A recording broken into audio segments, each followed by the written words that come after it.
सवालों से दोस्ती कर लो, उन्हीं से मिलते हैं जवाब। તો આજે સવાલોથી દોસ્તી કરવાની મોસમ છે। આવતીકાલે રાષ્ટ્રીય વિજ્ઞાન દિવસ છે ને એની ઉજવણી આજે આપણે કરીશું। આજે આપણો શોનું નામ છે વાવ વિજ્ઞાન, અને વિજ્ઞાન એટલે આપણી અંદરના સવાલો, સંશય અને સમાધાન, ને ફરી પાછો સંશય અને પછી પાછો સમાધાન। તો સવાલોની આ દુનિયામાં આપણી અંદર ડોક્યું કરવાનું છે, જિજ્ઞાસાની દુનિયામાં એક ડૂબકી લગાવવાની છે। તો આજે આવી જ સરસ મજાની વાતો કરીશું આજના શોમાં। નમસ્કાર, હું ઉત્સવ આપણા મુદ્દા આપણી વાતમાં આપનું સ્વાગત કરું છું। આપણી સાથે આ અગત્યના બહુ મજાની વિષય પર ચર્ચા કરવા માટે, વાત કરવા માટે, પોતાના અનુભવ કહેવા માટે બે મજાના ગેસ્ટ આપણા સ્ટુડિયોમાં બેઠા છે। એમનો આપણે પરિચય લઈએ। આપણી સાથે બેઠા છે ડોક્ટર મેઘા ભટ્ટ, કે જે વરિષ્ઠ વિજ્ઞાની છે। ડોક્ટર મેઘાબેન, આપનું ખૂબ ખૂબ સ્વાગત છે।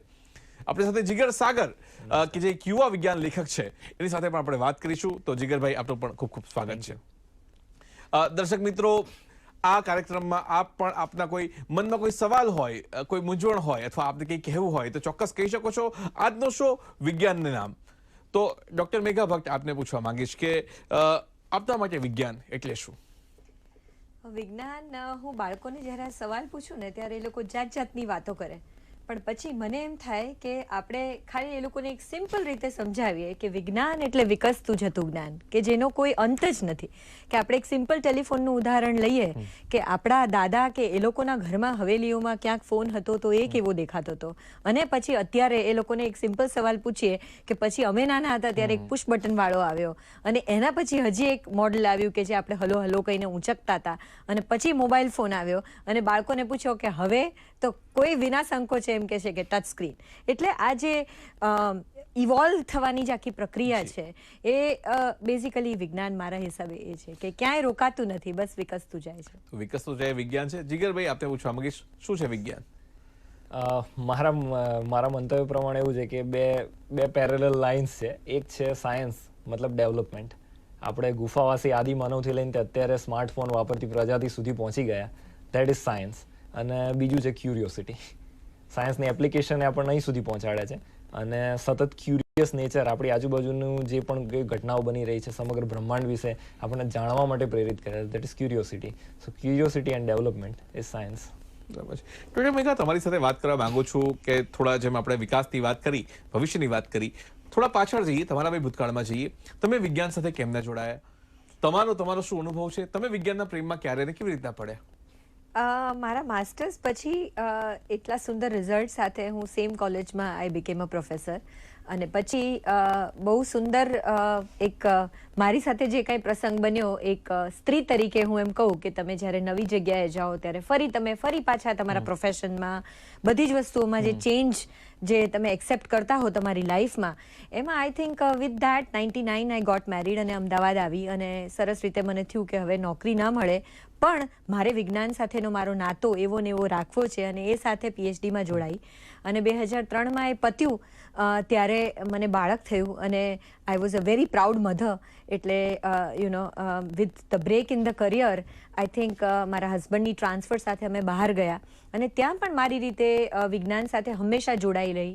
સરસ એપી બાયોલોજી ભણાવતી હતી, વિચ ઇઝ સમથિંગ લાઈક આપણું નીટની જે પરીક્ષા છે એ પ્રમાણેનું ત્યાં અમેરિકાના ધોરણ પર પ્રમાણે ભણાવતી હતી। અને પછી બહુ જ સુંદર મારી સાથે જે બન્યું એ 2010માં, કે જેમાં એક બહુ સુંદર ડીએસટીની સ્કીમ છે, ડિપાર્ટમેન્ટ ઓફ સાયન્સ એન્ડ ટેકનોલોજીની, કે જેમાં those women who have had a break in their career, કે જેને ફેમિલીના સંજોગોને કારણે વિજ્ઞાન ક્યાંક છૂટી ગયું હોય અને ફરી જોડાવવું હોય, તો એના માટેની આ સ્કીમમાં મેં પ્રોજેક્ટ પ્રપોઝલ મૂકી, અને 654 પાર્ટિસિપન્ટ સાથે આખા ઇન્ડિયામાંથી અમારું પ્રેઝન્ટેશન હતું, અને પહેલા રાઉન્ડમાં 125 અને બીજા રાઉન્ડમાં અમે 24 જણા સિલેક્ટ થયા હતા, અને એમાં ગુજરાતમાંથી I was very proud to attain fellowship of around 23 lakhs at that time. એટલે આ નાતો હજી સુધી ચાલુ રહ્યો વાત છે। કરી, પણ મને થોડું જાણવું છે કે આપણા બાળપણના દિવસોમાં કોઈ એવી ઘટના છે કે કોઈ એવા શિક્ષક છે કે પરિવારનું વાતાવરણ જેણે તમને વિજ્ઞાન સાથે જોડ્યા હોય, અથવા એ નિર્ણય પર તમે આવી શક્યા કે ના, હું આ રસ્તે આગળ જઈશ? ઘણા બધા મિત્રો છે એ ઘણા ગભરાતા હોય કે વિજ્ઞાનમાં જવું કે ના જવું, એમને બહુ અઘરું લાગતું હોય છે। તમારે કોઈ બાળપણની કોઈ ઘટના યાદ કરો ને? ચોક્કસ। અગર હું એક જ ઘટના યાદ કરું તો હું નાની હતી ત્યારથી મને ટીચિંગ બહુ ગમતું। આ તો સાયન્સ હું ભણાવું છું અને મારો વિષય છે એટલે બહુ સુંદર રીતે ભણાવી શકું છું, but more than a scientist by heart I am a teacher. અને એના માટે હું તમને એક સુંદર ઉદાહરણ આપીશ કે અમને એટલા બધા સુંદર, મારે એક શિક્ષક હતા ઝેવિયર્સ કોલેજના, મારા પ્રોફેસર હતા ડૉક્ટર અલ્મેડા, અને એ અમને નેચર વોક્સમાં લઈ જતા એઝ અ બોટની સ્ટુડન્ટ. બહારના એક્સકર્શન હંમેશા તમને ઘણું વધારે શીખવતા હોય ક્લાસરૂમ કરતાં, અને એમાં એ એટલા બધા સુંદર સુંદર અમને ઉદાહરણો આપતા કે હંમેશા મને એમ થાય કે એક શિક્ષક થવું તો આવા થવું કે તમે જે કોઈ વિષય ભણાવતા હોય એ સોંસરવો ઉતરી જાય. તો એ અમને ભણાવતા એમાં એ એક ઝાડ બતાવીને એમ કહેતા કે આ ઝાડ જે છે એને ભીષ્માસન કહીને બોલાવે છે. તો કે કેમ? તો કે દેવરથ હતો તો એ સડસડાટ એકવાર એના રથમાં જતો હતો, અને રથમાં જતી વખતે એક ગરોળી એના મોઢા પાસે આવી અને એણે આમ ખંખેરી, અને ત્યારે ગરોળી જઈને જે ઝાડ ઉપર પડી, અને ત્યારે એવું કહેવાય છે કે એ બધા જ કાંટાઓ સાથે જે રીતે ચોંટી, ન મરી ન જીવી, અને એણે એને શાપ આપ્યો કે દેવવ્રત તું આ જ રીતે મરીશ. પણ મને હજી સુધી એમ થાય કે આ 30 વર્ષ પછી પણ હું એ મારા શિક્ષકનું એ જ્ઞાન ભૂલી નથી કે ઝાડનું નામ બ્રાઇડેલિયા રેટુસા છે, which was so difficult to understand. એટલે આઈ થિંક વિજ્ઞાન ભણાવવા માટે પણ આવું જ હોવું જોઈએ કે જુદી જુદી ગમે તે પદ્ધતિઓથી તમે ભણાવો બાળકને, પણ એ અંદર સુધી એને ઉતરી જાય. જી જીગર, યસ. તમે તો આખું પુસ્તક લખ્યું છે. તમે 7મા કે 8મા ધોરણમાં હતા ત્યારે વિચાર્યું કે કંઈક પુસ્તક લખશો, કે એવું કોઈ બીજ હતું કે આ વૃક્ષ બનશે એવી કઈ કલ્પના હતી? હા, એટલે કઈ એવું શું હતું કે જેણે તમને વિજ્ઞાન સાથે જોડ્યા? યસ, એટલે નાની નાની ઘટનાઓ તો ઘણી બધી છે, ઘણા પુસ્તકો છે, સફારી જેવા મેગેઝિન્સ છે, બટ એક સ્ટાર્ટિંગ પોઈન્ટ કહું તો 7th સ્ટાન્ડર્ડમાં મારા સાયન્સ ટીચર હતા. એમણે એક વાક્ય કહ્યું હતું કે છોકરાઓ, તમે ક્યારેક રાત્રે ઉપર અવકાશમાં જોતા હો ત્યારે સ્ટાર્સ અને એ બધું જુઓ છો, પણ ક્યારેક ક્યુરિયોસિટીથી જોયું છે કેટલું સુંદર છે? ક્યારેક જુઓ તો તમે એમાં ખોવાઈ જશો. પછી એ વસ્તુ પ્રેક્ટિકલી કરવાનો પ્રયત્ન કર્યો, અને ત્યારે ફીલ થયું કે જો તમે યુનિવર્સમાં જુઓ છો ને તમારા એક્ઝિસ્ટન્સ વિશે સવાલ જ નથી કરતા, તો પછી બીજા કરિયરનો કોઈ મતલબ નથી. તમને એ જ છે સાયન્સ, એ જ તમને સાયન્સમાં લઈ જશે કે જે એક્ઝિસ્ટન્સ અને નેચર વિશે સવાલો થાય છે. પણ જીગરભાઈ, ઘણા લોકોને એ પ્રશ્ન છે કે હું શું કરવા મારા એક્ઝિસ્ટન્સ વિશે જાણું, કે મારે નેચર વિશે શું કરવા જાણવું જોઈએ? મારે તો એ જાણવું જોઈએ કે મને સેલેરી ક્યાંથી મળશે, મને પગાર ક્યાંથી મળશે, મારે છોકરાઓને સ્કૂલમાં એડમિશન ક્યાંથી મળશે, કે મારે પૈસા કેમના બચાવવા, ક્યાં નાખવા, કેમ કે જાણી લઈશ તો બી મને શું ફાયદો? આ ઘણા લોકોને થતું હોય છે. હા, અને તો એ એક તરફ વાસ્તવ વાત છે, અને બીજી તરફ આ એક આખી અનંતની આખી અલગ દુનિયા છે. એટલે બંને પેરેલલ વિચારધારા અસ્તિત્વ ધરાવે જ છે. એટલે તમે એને વ્યવહારુ કહી શકો વ્યક્તિને કે સેલરીને એના ટર્મ્સમાં જ વિચારતો હોય, બટ ઇમેજિન કરો કે તમે એક રૂમમાં બંધ છો અને તમે રૂમમાં બીજી બધી એક્ટિવિટી ઇન્વોલ્વ છો, નાચવા કૂદવું, ટીવી જોવું, બીજી બધી, અને એ વિચારતા નથી કે આ રૂમ શું છે અને હું ક્યાં છું. તો મતલબ એ ફંડામેન્ટલ વસ્તુ છે. તો ફંડામેન્ટલ તરફ જવું એ મારા મતે વધારે વ્યાજબી છે, એ વધારે સારું રહે કે તમે એના વિશે વિચારો. બરાબર છે. હવે આપણે ડૉક્ટર મેઘા, આપણે દિવાળી ઉજવીએ તો એમાં ફટાકડા ફોડતા હોઈએ, દીવો કરતા હોઈએ, હોળી ઉજવીએ તો રંગ કરતા હોઈએ. આવતીકાલે રાષ્ટ્રીય વિજ્ઞાન દિવસ છે. તો આટલો મોટો તહેવાર, આટલો મોટો ઉત્સવ જે કહીએ કે જેના કારણે આજે આપણે અહીંયા બેઠા છીએ, હું અહીંયા બોલી રહ્યો છું અને ગુજરાતના ખૂણે ખૂણે સુધી ટીવીમાં સિગ્નલ્સ છે જે દ્રશ્યો પહોંચાડી રહ્યા છે. તો આ તો આખા 100 વર્ષોની, 200 વર્ષોની, 500 વર્ષોની જે ટેકનોલોજીકલ ઉત્ક્રાંતિ કરી આપણે, એનું પરિણામ છે જેના કારણે આપણે અહીંયા બેઠા છીએ. તો આટલો મોટો ઉત્સવ કે આજે અહીંયા બોલીએ અને વિચારો આ જ ક્ષણે, આ જ સમયે આટલા બધા દર્શકો સુધી પહોંચી રહ્યા છે, એ કેટલી અદ્ભુત વાત છે. તો આવા વિજ્ઞાનના દિવસને ઉજવવાની જો વાત કરીએ તો એ કેમને આપણે ઉજવી શકીએ? તમને શું લાગે છે? તમારું શું મંતવ્ય છે? મને એવું લાગે છે કે વિજ્ઞાન દિવસ આપણે જરૂરથી રામન ઇફેક્ટને કારણે એની વાત વધારે સારી રીતે બિંગ અ ફિઝિસિસ્ટ કરી શકે. પણ હું ચોક્કસ એવું કહીશ કે આ દિવસ આપણે રોજ ઉજવવો જોઈએ, કારણ કે વિજ્ઞાન એક એવી વસ્તુ છે કે જે આપણે દરરોજના જીવનમાં આપણે ઇમ્પ્લિમેન્ટ કરીએ છીએ, અને એટલી બધી સુંદર વાત છે કે એક દિવસ જ આનું સેલિબ્રેશન નહીં, આ રોજ થવું જોઈએ. અને આપણે, કારણ કે એમાં આપણે જીવનને ઉજવીએ છીએ, અને બીજું કે અને એ ઉજવણી માત્ર બાળકો થકી હોય તો એનો આનંદ બહુ જ જુદો હોય છે, કારણ કે એ જે નિર્દોષ જીવડા છે એ જે રીતે પ્રયોગોને જોઈને એમની આંખમાં ટ્વિંકલ હંમેશા મને દેખાય છે, એવી જ રીતે વિજ્ઞાન શીખીને એ લોકો શું કરી શકે કે આટલું નાનું બાળક એમ કે હું તો એસ્ટ્રોનોટ જ થવાનો છું, કે મારે તો એસ્ટ્રોનોમર જ થવું છે, કે જ્યારે એને સમજ પડે કે એસ્ટ્રોનોમર કોને કહેવાય અને એસ્ટ્રોનોટ કોને કહેવાય, કે મને બીક લાગે છે કે હું ત્યાં ચંદ્ર પર ન જઈ શકું, પણ આઈ એમ વેરી ગુડ વિથ ગણિત કે મેથમેટિક્સ, કે જેનાથી હું કેલ્ક્યુલેટ કરી શકીશ મિશન મંગલ જોઈને કે કેવી રીતે ત્યાં જઈ શકાય, તો હું એસ્ટ્રોનોમર બનીશ. તો એ વાત જ ઉજવણીની છે કે બાળકને આ મનથી એવું છે કે મારે આ ઉજવવું છે.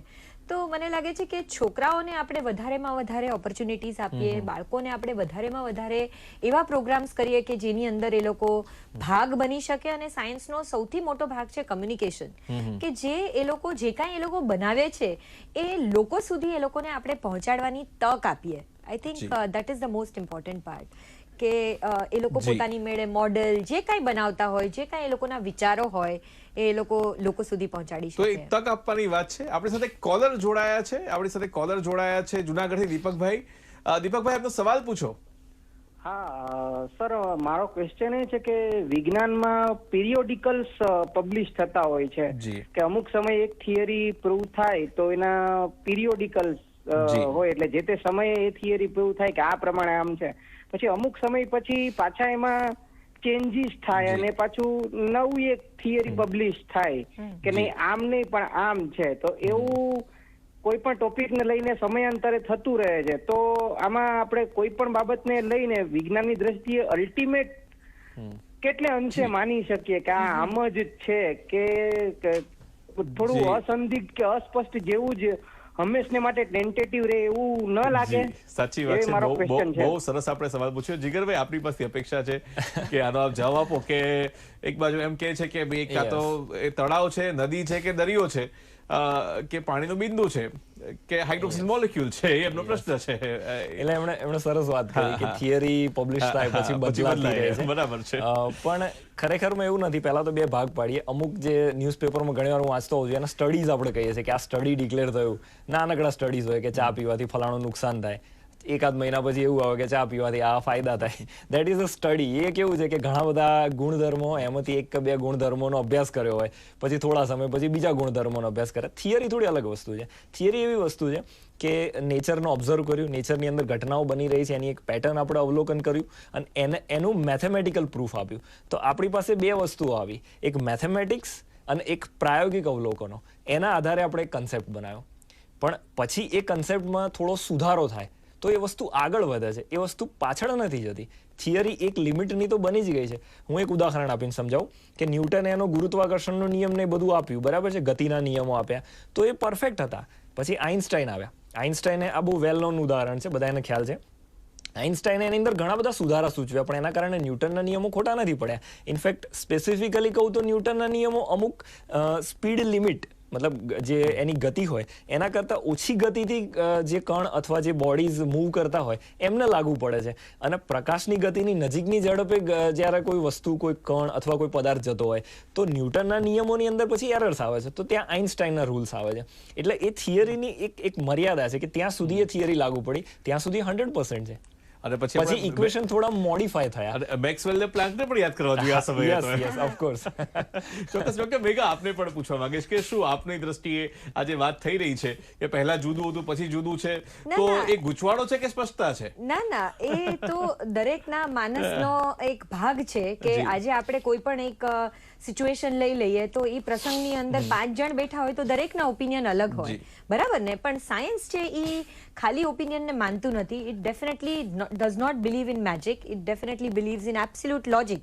જે ભાઈએ કહ્યું કે સ્પષ્ટતા પ્રેક્ટિકલ્સ સાથે થવી જોઈએ, કે તમે એક હાઇપોથેસિસ બનાવ્યું છે અને પછી તમે મેથડ ડેવલપ કરી કે ઓકે આનાથી આપણે અવલોકન કરીને આ નિર્ણય ઉપર આવ્યા કે આવું જ છે, બરાબર? પણ હવે એની અંદર જે આ થિયોરીની ભાઈએ જે દીપકભાઈએ જે સવાલ પૂછ્યો છે એની વાત કરીએ તો ચોક્કસપણે હું એવું માનું છું કે જેમ જેમ નવા લોકો નવા કામ કરતા જાય અને નવા કામને હવે તો પહેલા જેવું રહ્યું પણ નથી. લોકો they want to publish their work.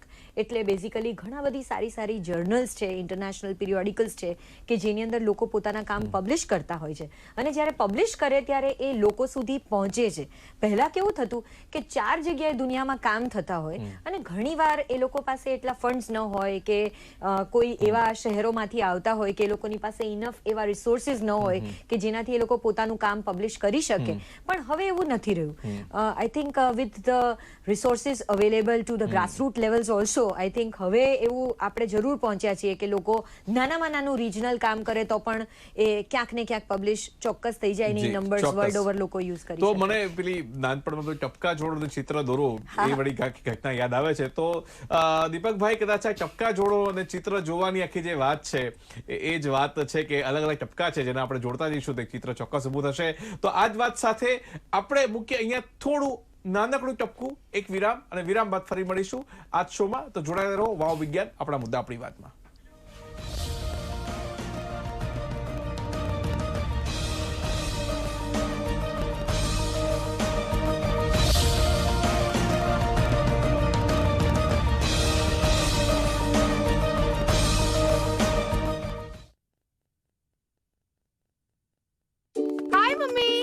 ફરીથી શોપિંગ?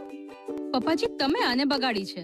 લિમિટમાં કરો તો કાંઈ ખરાબ નથી હોતું. લિમિટ વગર શોપિંગ કરશે તમારા કાર્ડ પર એડ ઓન છે ને? મેં તો કાર્ડ પર લિમિટ સેટ કરી દીધી છે. અચ્છા, આના ફાયદા એ છે કે રિસ્ક ઓછું થઈ જાય છે અને જો ફ્રોડ પણ થાય તો તરત બેંકને સૂચિત કરી દો નુકસાન ઓછું. દાદુ, એ નેક્સ્ટ ટાઈમ આ ગુલાબી dress. You are the limit. Limit તો સેટ છે. આરબીઆઈ કહે છે, જાણકાર બનો, સતર્ક રહો. 9 to 5 job, अरे 5 to 9 job, भाग दौड़, all the time job, the roaming वालो job, the deadline वालो job, और are you living in the market वालो job? લાઈફ વિકલ્પોથી ભરેલી છે. એક જોબ પસંદ કરો અને તમારી શરતે કમાઓ. LIC એજન્ટ બની જાઓ. એ જોબ કરતા વિશેષ છે. એ છે કરિયર ઇન્સ્યોરન્સ.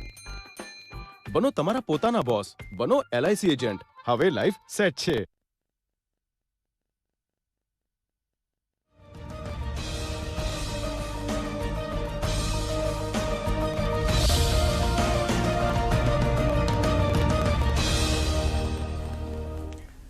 વાવ વિજ્ઞાન ફરી એકવાર આપનું સ્વાગત છે બ્રેક પછી. મને ખાતરી છે કે આપ આ જે અચરજની છે આખી સફર છે એમાં બેસી ગયા હશો ને આપણા મનમાં પણ ઘણા સવાલ થતા હશે. જે સંદેહ કરે છે એ જીતે છે, સંદેહ કરે છે પૂછે છે ને પૂછતા અંદર પંડિત થાય. એ તો આપણા ત્યાં શાસ્ત્રોમાં પણ કહેવાયું છે. આપણા લોકવાયકામાં લોકજીવે પણ આવા વાક્યો ફરતા હોય છે. તો મિત્રો પૂછજો, આપનો સવાલ પૂછજો. અમારી પાસે એક્સપર્ટ્સ બેઠા છે જે આપણને ચોક્કસ જવાબ આપશે એમના અનુભવોના આધારે, એમના અભ્યાસના આધારે. ડોક્ટર મેઘા, આપને પૂછવા માંગીશ. મને ખાતરી છે કે અત્યારે ઘણી બધી મહિલાઓ પણ અત્યારે આ શો જોઈ રહી છે. કદાચ અત્યારે રસોઈનો સમય ચાલતો હોય તો ત્યાંથી કંઈક ઓફિસથી આવ્યા તો ઓફિસથી થાક્યા પછી ચા પીતા પીતા પણ જોઈ રહ્યા હશે. એક આપણા ત્યાં એવી ગેરમાન્યતા કહો કે એવી વાત લોકો કરતા હોય છે કે ભાઈ આ મહિલાઓનું કામ નહીં વિજ્ઞાન, અથવા તો સાયન્સમાં તમને બહુ જોવા ના મળે, એમ થાય કે આ અઘરું છે, કોમ્પ્લેક્સ છે. તો બિંગ અ વુમન, તમને આ દેશમાં, સમાજમાં તમને કેવા પ્રકારની ગેરમાન્યતાઓનો સામનો કરવો પડતો હોય છે? અને તમને શું લાગે છે કે આ દેશમાં જે મહિલાઓ છે, યંગ ગર્લ્સ છે, એ ખરેખર આ વિજ્ઞાન સાથે જોડાઈ શકે? ચોક્કસ. એકચ્યુઅલી એટલો બધો સુંદર સવાલ તમને પૂછ્યો છે. તમે મને પૂછ્યો છે કે હું ક્યાંથી શરૂ કરું અને ક્યાં હું તાતણા જોડું. કે બેઝિકલી 2010ની મારી જ વાત કરું તો આખા ઇન્ડિયામાંથી દરેક જગ્યાએથી છોકરીઓ આવી હતી અને ટ્રસ્ટ મી બધા જ એજ ગ્રુપની હતી. 22 વર્ષથી લઈને 50 વર્ષ સુધીની ઉંમર સુધી આ પ્રોજેક્ટ તમે મૂકી શકો. એટલે બધા જ એજ ગ્રુપની સ્ત્રીઓ આવી હતી અને અલગ અલગ પ્રોજેક્ટ્સ જે એટલા બધા ગુહ્ય કે જેને માઇક્રોબાયોલોજી રિલેટેડ પ્રોજેક્ટ કહો કે it's all about atmospheric sciences, life sciences અને અલગ અલગ બધા સાયન્સીસમાંથી છોકરીઓ આવી હતી. અને એટલા સુંદર પ્રોજેક્ટ્સ મૂકેલા હતા કે ગવર્મેન્ટ પણ આ બધી વસ્તુઓને સખત સાથ આપે છે આગળ આપવા માટે. અત્યાર સુધી આપણે જોઈએ તો સારા ઇન્સ્ટિટ્યુશન્સની અંદર માત્ર 30% એમ્પ્લોઈઝ પણ નથી હોતા એઝ ગર્લ્સ. અને ટેમ્પરરી, એ બધા પાછા ટેમ્પરરી કહેવાય. જો પરમનન્ટ જોવા જાવ તો લગભગ 5 થી 10% એમ્પ્લોયી હોય છે અત્યારે. પણ આઈ થિંક આ સિનારીઓ ચોક્કસ ભાઈ ચેન્જ થશે. 10 વર્ષમાં. કારણ કે અત્યારે જ્યારે હું શાળાની છોકરીઓ સાથે જ્યારે ડીલ કરું છું વિથ માય એન્ડેવર સાઇનોટેક, ત્યારે મને ચોક્કસ એવું લાગે છે કે બાળકીઓ હવે એવું રહ્યું જ નથી કે આ વિજ્ઞાન હું ન કરી શકું ને આ વિજ્ઞાન હું કરી શકું. બોયઝની જેમ જ તમને કદાચ ઘણો વધારે એ લોકોનો ફાળો દેખાય કે મને સ્પેસ ગમે છે ને મારે કલ્પના ચાવલા જ બનવું છે ને મારે આવું જ થવું છે, મારે સુનિતા વિલિયમ્સની જેમ જ જવું છે. તો આપણને છોકરીઓ એટલે અત્યારે એવું લાગે છે કે બાળકીઓ જેમ વધારે ને વધારે રિસર્ચ અને વધારે ને વધારે આ ફિલ્ડમાં જેમ આગળ વધે વિજ્ઞાનમાં, તો આઈ થિંક 10 વર્ષ પછી સમાજનો સિનારીઓ ઘણો જુદો હશે. તો બસ એક આપણે પ્રગતિશીલ રસ્તે આગળ વધી રહ્યા છે. આપણી સાથે ગિરીશભાઈ જોડાયા છે. ગિરીશભાઈ, આપણો સવાલ પૂછો. ગિરીશભાઈ મહેસાણાથી જોડાયા છે. જી, આકાશવાણી વિજ્ઞાન. જી, હા, નમસ્કાર જી. જી. હવે વિજ્ઞાન એટલે સર્વસ્વ, ભૂતળ. વિજ્ઞાન એટલે અણુ પરમાણુ. જી. વિજ્ઞાન એટલે માણસનું જીવન કે વિજ્ઞાન એટલે વિકાસ. જી. એક વાત. બીજી વસ્તુ કે વિજ્ઞાનની સાથે શિક્ષણ અને ધર્મ આ ત્રણેયનો સમન્વય હોય તો મને લાગે છે કે વિજ્ઞાન સફળ થાય. આ વિશે સાહેબશ્રીનો શું મંતવ્ય છે? કિરીટભાઈ ચૌધરી, મહેસાણા. જી, ગિરીશભાઈનો પ્રશ્ન છે. જીગરભાઈ એમ કહે છે કે હોલિસ્ટિક એક વિઝન હોવું જોઈએ, એમાં શિક્ષણ પણ હોય, ધર્મ પણ હોય, વિજ્ઞાન પણ હોય. તો શું તમે આને કેવી રીતના જોવો છો? એકચ્યુઅલી હું બે રીતે કહીશ. એક તો એક જનરલ સેન્સ છે કે હા, તમારી વાત સાચી છે અને વિજ્ઞાન અને શિક્ષણ તો સાથે સાથે ચાલે જ છે, કારણ કે સાયન્સનું એજ્યુકેશન હોય જ છે, બરાબર છે. ધર્મ એક અલગ વસ્તુ છે, કારણ કે વિજ્ઞાન અમુક વસ્તુ પ્રૂવ કરેલી હોય એની અંદર માને છે, ધર્મમાં તમારે શ્રદ્ધા ધરાવવાની હોય છે. પણ ચોક્કસથી આગળ જતા એ બંને પણ ભેગા થઈ શકે છે, કારણ કે એક હોલિસ્ટિક અપ્રોચ આપણે લાવવાનો હોય છે, તો ધર્મ અને વિજ્ઞાનનો સમન્વય ચોક્કસ થવો જ જોઈએ. એ એક વસ્તુ છે. અને બીજી થોડીક ટેકનિકલ છે કે અત્યારે હાલ જે ક્વોન્ટમ ફિઝિક્સ વિકસી રહ્યું છે, કે જે ફિઝિક્સના લોકો હોય એને થોડું વધારે ખ્યાલ હશે એના વિશે. તો ક્વોન્ટમ ફિઝિક્સની અંદર છેલ્લે આ જ વસ્તુ હોય છે. આપે સરસ પ્રશ્ન કર્યો કે વિજ્ઞાન એટલે શું, તો ખરેખર વિજ્ઞાન એટલે વસ્તુ કઈ રીતે બની, કેમ બની, આખું બ્રહ્માંડ શું છે, બધું જ વિજ્ઞાન છે. વિજ્ઞાન એટલે રૂલ બુક. કોઈએ બનાવ્યું અથવા જાતે બન્યું, પણ જે યુનિવર્સની રૂલ બુક છે, કેવી રીતે બન્યું, શા માટે બન્યું, દરેક વસ્તુ એટલે વિજ્ઞાન. વિજ્ઞાન એટલે ખાલી આપણે ચોપડી ભણીએ છીએ એટલું નહીં. વિજ્ઞાનનો અપ્રોચ જ એ છે કે હોલિસ્ટિક છે, એટલે એનો ધર્મ સાથે ચોક્કસ સમન્વય છે. મેં જે નામ લીધું ક્વોન્ટમ ફિઝિક્સ, એ ક્વોન્ટમ ફિઝિક્સની અંદર થોડો અભ્યાસ કરીશું, ફરી ક્યારેક વધારે ડિટેલમાં જઈશું, પણ એનો અભ્યાસ ક્યારેક તમે કરશો તો એની અંદર બધી જ વસ્તુ આવી જાય છે. બ્રહ્માંડની શરૂઆતથી લઈને તે અણુ પરમાણુની અંદરના લેવલ સુધી ઉર્જા એની અંદર ક્યાંથી આવે છે, નવી ઉર્જા ઉત્પન્ન થઈ રહી છે વગેરે બધું જ. એટલે એ એક સારો અપ્રોચ રહેશે. તો એક સારો અપ્રોચ છે. સતીશભાઈ જોડાયા છે આપણી સાથે સુરતથી. સતીશભાઈ, આપનો સવાલ પૂછો. હા સર, મારો સવાલ એ હતો કે આજે ગવર્મેન્ટ તરફથી કયો કે આપણે વડીલો તરફથી કયો, તો એક વસ્તુમાં જરાક મને ઉણપ ઈ દેખાય છે કે આપણે છોકરાઓને આ વસ્તુ તરફ જરા વધારે મોટિવેટ નથી કરી શકતા. કે લાઈક આજે લોકોને સાંઈબાબાનું મંદિર ક્યાં છે કે એની કઈ માનતા રાખવાથી શું પૂરું થશે એ વિશે ખ્યાલ હોય છે બાળકોને ઘણી વખત, પણ વિજ્ઞાનની વિશે બહુ ઓછી માહિતી હોય છે. તો જેટલું એન્જિનિયરિંગમાં લોકો જવા માંગે છે છોકરાઓ, કે ડોક્ટરી લાઈનમાં જવા માંગે છે, તો કોઈ સાયન્સ તરફ વળે એની માટે આપણે કંઈક નક્કર પગલાં ભરવા જોઈએ નહીં, એવું તમને નથી લાગતું? જી સતીશભાઈ, આપના સવાલની આપણે ચોક્કસ ચર્ચા કરીએ. મને કાર્લ સેગનનો એક કોટ પણ આની સાથે યાદ આવી ગયો છે, જે ભાઈએ વાત કરી એ સાથે. કાર્લ સેગન બહુ સરસ વાત કહેતા. મિત્રો, કાર્લ સેગન એક બહુ પ્રખ્યાત વૈજ્ઞાનિક, જેની કોસ્મોસ નામની એક સિરીઝ આવતી હતી 80ના દાયકામાં. તો એ કાર્લ સેગન એમ કહે છે કે જ્યારે બાળક નાનું હોય ત્યારે જે પ્રશ્ન કરતો હોય અને પછી બાળક 12માં જે આવે, 12મા ધોરણમાં આવે અથવા તો મોટા ધોરણમાં આવે ત્યારે જે પ્રશ્ન કરે, એ બંનેના પ્રશ્નની ગુણવત્તામાં બહુ તફાવત હોય છે. નાના બાળકોના પ્રશ્નો વધારે મૌલિક હોય છે અને મોટા બાળકોના પ્રશ્નોમાં થોડું એમાં એવું હોય કે ભાઈ કંઈક સ્વાર્થ વૃત્તિ આવી જાય કે ભાઈ એમાંથી કંઈક આપણે મેળવવું છે, એવું છે. તો જે આખી પ્રક્રિયાની વાત છે, જે આપણે પણ જે વાત કરીએ જ છે આખી આપણી વ્યવસ્થાની, કે જેમાં માણસ કુદરતી રીતે જ જિજ્ઞાસાપૂર્વક એ આકર્ષાય વિજ્ઞાન તરફ, એમ તો એના માટે આપણે શું કરી શકીએ? અને આ જે મેં કહ્યું એવું પણ કેમ થાય છે, કાર્લ સેગને જે કહ્યું એવું પણ કેમ થાય છે, એ પણ આપનો તો બાળકો સાથે અનુભવ છે, તો શું આપનો ઇનફેક્ટ નર્સરી કેજી થી 12મા વચ્ચે શું બને છે એ વાત આપણે ચોક્કસ. અને દરેક એજ ગ્રુપનો પોતાની એક મજા છે કે તમે જેમ કહ્યું એમ સહજતાથી બાળકોને જે પ્રશ્નો પૂછવાની જે વૃત્તિ છે એ લગભગ 7 વર્ષ સુધી બહુ જ સરસ હોય છે, કે જેમાં એ લોકો નેચરલી કે શું થઈ રહ્યું છે, એમની આજુબાજુ શું ચાલી રહ્યું છે, એ બહુ જ સહજતાથી પૂછે છે. પછી 8, 9, 10, 11, 12 એવું બને કે જેમાં બાળકોને પોતાના માનસિક ધોરણો થોડા કરીને આગળ આવવા માંડે, કે જેમાં હું આ પૂછીશ તો મારી બેનપણી શું વિચારશે, કે હું આ પૂછીશ તો મારી સાથે મારો મિત્ર બેઠો છે એ કહેશે કે અરે આને તો કાંઈ આવડતું નથી.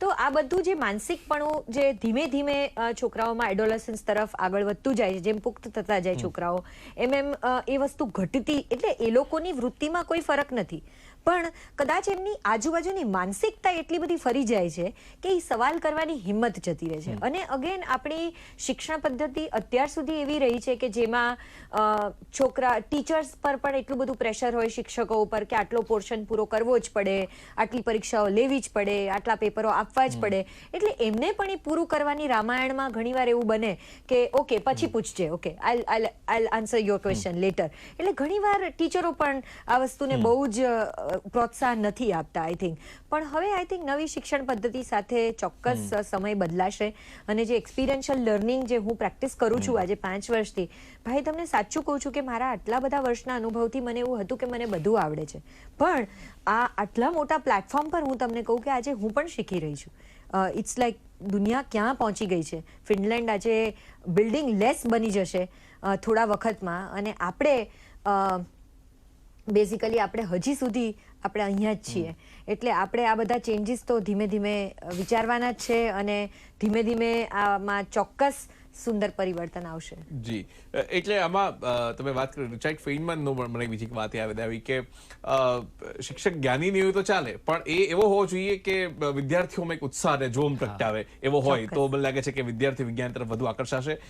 જીગરભાઈ, આપણે જે પ્રશ્ન વાત કરી કે સવાલો નથી પૂછતા, પણ શું લોકોને ખોટા પડવાની ક્યાંક બીક લાગતી હોય છે, તો ખોટું પડવું ખરાબ છે?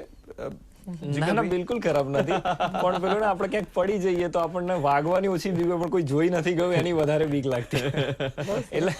એટલે એમ આપણને આજુબાજુ વાળાના ટર્મ્સમાં આપણે વિચારતા હોઈએ છીએ. પણ આપે સરસ વાત કરી કે ઉમંગ, ઉત્સાહ, એક ક્યુરિયોસિટી અને ફેસિનેશન હોય, અને સાયન્સને લઈને કે ના આ વસ્તુ મારે કરવી છે, આ જોરદાર છે, આ સરસ છે, ચલો કરીએ, ભલે 1-2 વખત ખોટો પડું પણ એની અંદર આગળ વધીએ, તો એ બહુ મોટું પ્રેરક બળ બની રહે. અચ્છા, જીગરભાઈ, બીજી એક વાત કે ઘણા લોકોને બે છે, આપ સરકારી નોકરી પણ કરો છો અને સાથે આટલા પુસ્તક પણ લખો છો, કે નોવેલ પણ લખી, તો જે મિત્રો જે કદાચ વિજ્ઞાનની ડિગ્રી લીધી હોય પણ નોકરી બીજી કરતા હોય, એવા યુવાનોને આપ શું કહેશો? કેવી રીતના પોતાનો શોખ જાળવી રાખશો? એ મશાલ કેસે જલાય રખે, તો એ જરાક એના વિશે. એકચ્યુઅલી ફરીને એ જ મુદ્દા પર આવવાનું થશે કે જે ક્યુરિયોસિટી અને ફેસિનેશન છે મારું હજુ છૂટ્યું નથી, કારણ કે ક્યાંક ને ક્યાંક કોલેજ ટાઈમે એકેડેમિક્સમાં એવું ફ્લાઇંગ કલર સક્સેસ નથી મળી, અને બીઇંગ અ મિડલ ક્લાસ તમારે કોઈક ને કોઈક જગ્યાએ સેટલ થવું પડે છે, પણ તમને ક્યુરિયોસિટી જળવાઈ રહી છે કે ના મારે કંઈક કરવું છે સાયન્સમાં, ના ચલો સાયન્સમાં કરીએ. પણ તમે જુઓ છો કે ના સાયન્સમાં હજુ લોકો એટલા આવતા જ નથી. ખાસ કરીને હું ભૌતિક વિજ્ઞાનનો છું, ભૌતિક વિજ્ઞાનમાં એટલા સ્ટુડન્ટ જે સાયન્સમાં આવતા હોય એમાંથી 5% ભૌતિક વિજ્ઞાનમાં આવતા હોય, 95% બીજી જગ્યાએ જતા હોય. તો શા માટે એમાંથી વધારે આવવા જોઈએ? હું જે ફીલ કરું છું, હું જે વ્યૂ જોઉં છું, એ લોકો પણ જોવે, તો એ માટે હું લખું પણ છું સાયન્સ આર્ટિકલ્સ ને બધું, મારી પણ ઈચ્છા હોય કે આવે, તો એ ફેસિનેશન જ સૌથી મોટું પ્રેરક બળ છે. જી, બીજી ટૂંકમાં આવતીકાલે આપણે રાષ્ટ્રીય વિજ્ઞાન દિવસ ઉજવવાના છીએ, તો ડોક્ટર સીવી રામન કે જેનો જન્મદિવસે ઉજવીશું, સમય ઓછો છે પણ એમનો કન્ટ્રીબ્યુશન વિશે થોડું ટૂંકમાં દર્શક મિત્રોને કહેશો. સીવી રામન મોટે ભાગે આપણને ખ્યાલ હશે કે રામન ઇફેક્ટના કારણે ફેમસ છે. 1888 બોર્ન થયા, અને આ 28 ફેબ્રુઆરીએ એમણે આ ઇન્વેન્શન કર્યું હતું, જેના કારણે આપણે એમને ઓળખીએ છીએ. પણ એવું નથી કે ફર્સ્ટ નોબેલ પ્રાઇઝ વિનર હતા સાયન્સમાં, એ ઓનલી નોબેલ પ્રાઇઝ વિનર હતા સાયન્સમાં ઇન્ડિયા માટે, કારણ કે એમની આગળ પાછળ સાયન્સમાં અને ફિઝિક્સમાં કોઈ નોબેલ પ્રાઇઝ નથી લાવ્યા. એમના જ ભત્રીજા એસ ચંદ્રશેખર લાવ્યા છે, but being an American person, એ અમેરિકન સિટીઝન, એ ઇન્ડિયાના નહોતા. એટલે સીવી રામન એકલા જ છે કે જે નોબેલ પ્રાઇઝ લાવ્યા છે. એટલે એમનું કન્ટ્રીબ્યુશન એટલું જોરદાર છે કે પહેલા ખાલી રેલે સ્કેટરિંગ નામની એક લાઇન્સ જ આપણને દેખાતી હતી, જે સ્પેક્ટ્રમ હોય વર્ણપટ, એની અંદર માત્ર રેલે સ્કેટરિંગ, એની આજુબાજુમાં નાનકડું સ્કેટરિંગ થાય છે અમુક સ્પેશિયલ પ્રકારના મટીરિયલ્સમાં. તો રામને એ શોધી કાઢ્યું, અને એના આધારે આપણે એટલી બધી કે અલગ અલગ મટીરિયલ્સ હોય તો એની પ્રોપર્ટીઝ આપણને ખ્યાલ આવે, પ્રોપર્ટીઝનો આપણે સોલિડ સ્ટેટ ફિઝિક્સમાં, ઇલેક્ટ્રોનિક્સમાં ભરપૂર ઉપયોગ કરી શકીએ છીએ. તો રામનનું કન્ટ્રીબ્યુશન જોરદાર. મંગળ ઉપર જે પર્સીવરન્સ યાન ગયું, એ પર્સીવરન્સ યાનમાં પણ રામન સ્પેક્ટ્રોસ્કોપીનો ઉપયોગથી જ છે. મિત્રો, ગયા શનિવારે આપણે એના પર એપિસોડ કરેલો આખો, એટલે ફરી પાછા જોઈ જજો, સીવી રામનને ફરી યાદ કરજો. એટલે એ વાત છે. હવે એક છેલ્લો સવાલ ડોક્ટર મેઘા, આપને દર્શકોને, જે ખાસ કરીને યંગ લોકો છે, એમને આપ વિજ્ઞાન અંગે શું કહેવા માંગશો? હું ચોક્કસ એવું કહીશ કે વિજ્ઞાનને કોઈ પણ રીતે તમારી સાથે સાચવી રાખો. તમારું જેમ સૌથી પહેલી વાત ભાઈએ કરી હતી કે તમારું બ્રેડ અને બટર, જો તમારો ઇન્ટરેસ્ટ અને તમારું બિઝનેસ બંને એક જ હોય તો એની મજા કંઈક ઓર છે. અને મારા કેસમાં એવું જરૂરથી બન્યું છે કે being a woman scientist first and now being an entrepreneur મારું પોતાનું એન્ડેવર છે. પણ છતાંય વિજ્ઞાન અને વિજ્ઞાન અંગેનું શિક્ષણ ચાલુ રાખીને જે આનંદ છે, આ ઉંમરે પણ નવું કંઈ શરૂ કર્યાનો આનંદ છે, એ જો મારી ઉંમરે હું કરી શકું તો મારા દર્શક મિત્રોમાં જેટલા યંગસ્ટર્સ હોય, ફોર યુ સ્કાય તો કોઈ પણ ઉંમર નાની નથી, કોઈ પણ સમય મોડો નથી. દર્શક મિત્રો, આ વાવ વિજ્ઞાનમાં તો ઘણી બધી વાત થઈ શકે, ચર્ચાઓ થઈ શકે, પણ અહીંયા સમયનો અભાવ છે એટલે આપણે વાત નહીં કરી શકીએ. બીજું, આજના જે વાવ વિજ્ઞાનમાં જે વાવ લખ્યું છે એ 1977 માં આપણને સિગ્નલ મળ્યું હતું, એલિયન સિગ્નલ જેને કહેવાય, એના પરથી એ વાવ આપણે લીધું છે અને વિજ્ઞાન છે. આ સમય ઓછો છે, વધારે ચર્ચા કરતા આપણે ગૂગલમાં સર્ચ કરજો, તમને એના વિશે ઘણી બધી વાતો મળશે. વાવ સિગ્નલ એવું સર્ચ કરજો. તો આવા વાવ સિગ્નલ આપણને આજે આ સ્ટુડિયોમાં જ મળી ગયા. આ બંને મહેમાનોએ એવી અદ્ભુત એવી સરસ વાતો કરી છે કે મને લાગે છે કે દર્શકોને આખી રાત મને લાગે છે કે એ વિચાર આવશે, વાંચવાની ઈચ્છા થશે, વિજ્ઞાન તરફ વધવાની એક મન થશે. તો આ બધી અદ્ભુત વાત કરવા બદલ ડોક્ટર મેઘા અને જીગર સાગર, આ બંનેનો હું ખૂબ ખૂબ આભાર માનું છું. તો દર્શક મિત્રો, ફરી મળીશું આવતા સપ્તાહે એક નવા વિષય સાથે. ત્યાં સુધી રજા આપો. આપણા મુદ્દા આપણી વાતમાં આવજો.